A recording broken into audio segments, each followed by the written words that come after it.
Welcome back to my channel Knowledge Chronicle.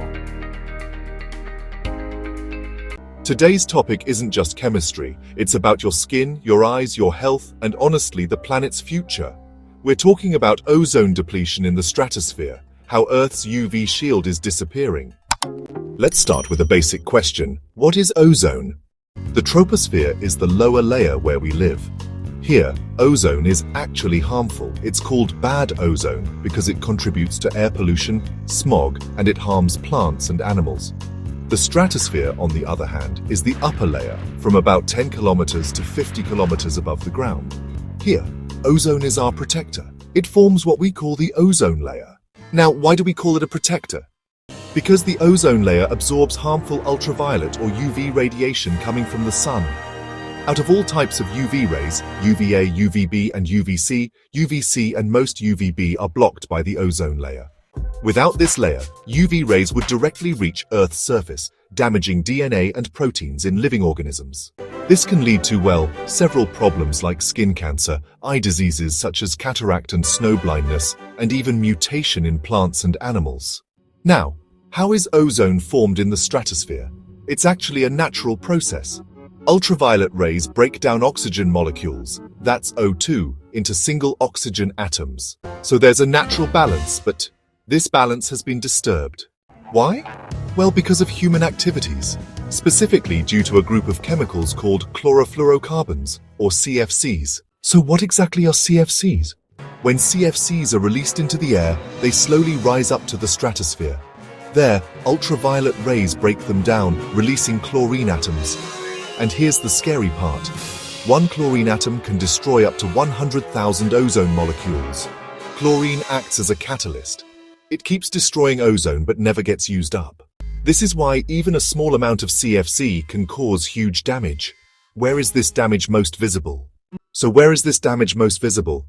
And, the thickness of the ozone layer is measured in something called Dobson units, or DU for short.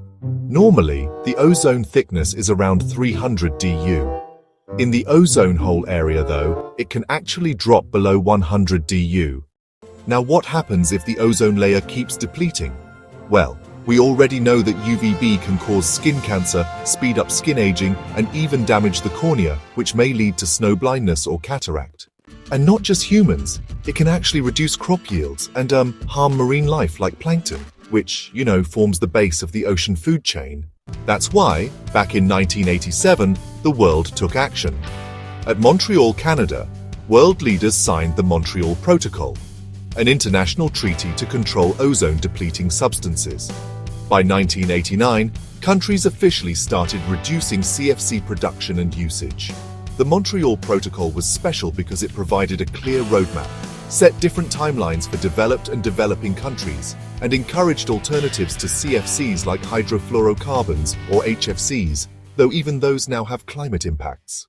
The Montreal Protocol was special because it provided a clear roadmap, set different timelines for developed and developing countries, and encouraged alternatives to CFCs like hydrofluorocarbons, or HFCs, though honestly, even those now have climate impacts. Thanks to this global effort, scientists have noticed some recovery in the ozone layer. But, full recovery is expected only by the year 2050 to 2070, if we all stick to the rules. Alright, let's quickly recap the key points we've covered. Ozone found in the stratosphere is what we call good ozone because it protects all of us from harmful ultraviolet rays. Chlorofluorocarbons, or CFCs, release chlorine atoms that end up destroying ozone through catalytic reactions. The greatest amount of damage actually happens over Antarctica, leading to what we know as the ozone hole. Ultraviolet B rays can cause some pretty serious health issues, including things like skin cancer and eye damage. And of course, the Montreal Protocol, signed in 1987, was a historic step taken to save the ozone layer. So before we wrap up, here's a quick fact for you. Even now, some old appliances and products might still be releasing small amounts of CFCs into the atmosphere. That's exactly why proper recycling and disposal of these items is so important. Friends, protecting the ozone layer isn't just about caring for the environment, it's really about protecting life itself. If you found this information valuable and easy to understand, your one like, share, and subscribe will help us create more valuable content.